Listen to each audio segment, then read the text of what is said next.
against Nepal. Yeah, he's a mystery spinner. So yeah, it's another international match, another fixture, and we're not taking them lightly. And we're going to try and play some more of the same cricket, or even better, that we've been playing in the tournament. Welcome to St. Vincent. Good to have you here. South Africa through to Super 8s. It's been a good tournament, of course, some like two really close wins. So what all to look forward to in the game against Nepal? Yeah, it's another international match, another fixture, and we're not taking them lightly. And we're going to try and play some more of the same cricket, or even better, that we've been playing in the tournament. What you've made out of the wicket so far, a bit of a challenge. The bowlers are back into the game, it seems. Enjoying that, the fact that the bowlers have held the upper hand so far in the tournament? As a bowler, I must say, yeah, I have enjoyed it, 100%. But conditions will probably level out now. The Caribbean experience, you've played cricket here before. What do you think about like how different would it be potentially to USA? And also the fact that we saw the home team getting incredible support the other night in Trinidad. What kind of support do you expect? We saw in the game earlier today, both Netherlands and Bangladesh having good support. So looking forward to starting the Caribbean leg? Yeah, 100%. I don't know how many South African fans are in St. Vincent, but however, maybe there are like 10 of them, however many of them there are. Hopefully they rock up. But I'm not expecting a whole lot of support. Perhaps maybe some of the locals support South Africa. Yeah, so hopefully they can turn out numbers. Is the dream for that elusive trophy, of course, now getting stronger, and we've seen South Africa, you also made it to the semi-finals in the 50-over World Cup. This team looks incredibly strong and has been doing really well. How is it going? Is it day by day, or perhaps it's a target considering the history? Not too much in focus, perhaps to like focus on a game at a time? I believe we're going to win it, and you just have to take it game by game. Yeah, you can't look too far ahead. Kagiso, you played with Sandeep Lamisane back in Delhi Daredevils, and he's back in Nepal team. Do you think his inclusion will have any positive effect in Nepal team, and how are you looking forward against the clash against Nepal? Yeah, he's a mystery spinner, so any mystery spinner is going to be tough to play.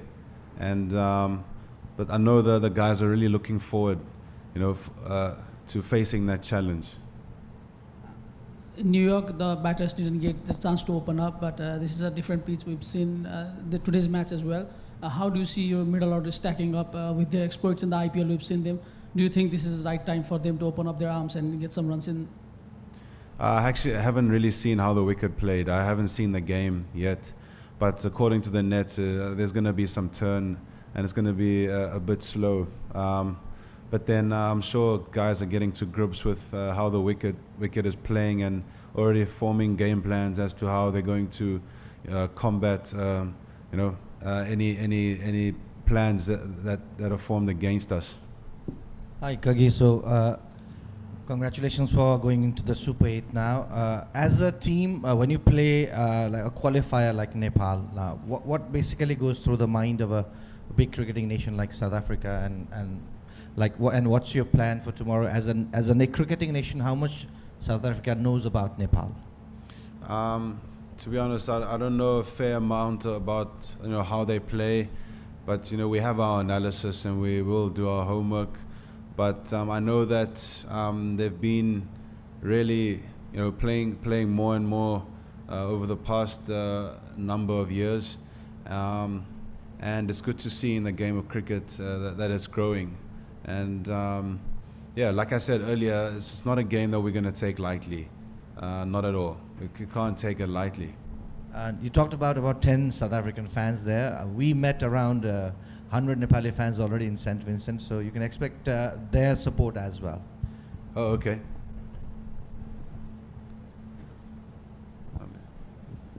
Kagiso, just about the format of the tournament, 20 teams competing. What's your take on the format? And we've seen some incredible upsets already. So enjoying this, again, the gathering of so-called lesser nations, but they're very much punching above their weight, it seems, and giving a really tough run to the full members. I think, like I said earlier, cricket is growing, and not only by the amount of teams that are there, but also with a world event being hosted in America. West Indies, the different countries in the West Indies are not foreign to hosting world events, but especially with the inclusion of the USA and teams like Uganda, teams like Oman, who have come on and had their chance to shine on the stage, shows that cricket's growing. And you look at and you really hope that the fan engagement can grow around the world, and you hope that not all eyes will be on the biggest teams, but hopefully they can grow too, and cricket can be a real world event. Finally, about your batters, you've got an incredible batting lineup, some incredibly explosive players who've done really well around the world in various competitions. What's the mood like in the batting camp, especially with the pitches perhaps not being too conducive?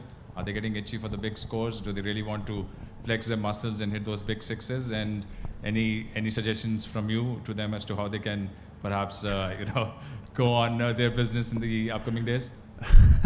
You want me to say this in a press conference?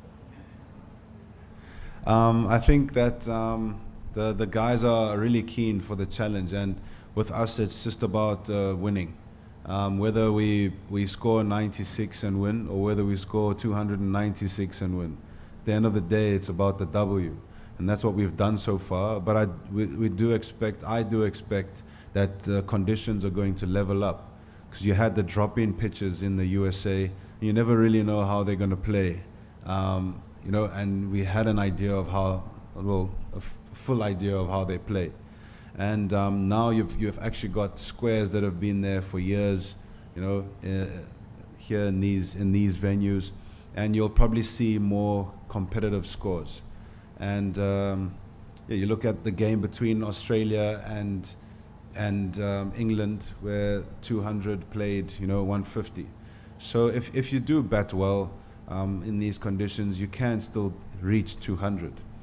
But you want to get a game and find pitches where you have enough in it for the bowlers and enough in it for the batters, because that's essentially what a cricket game is. Otherwise, you might as well just call it batting, or you might as well call it bowling.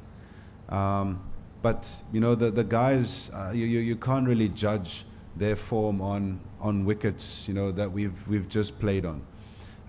It's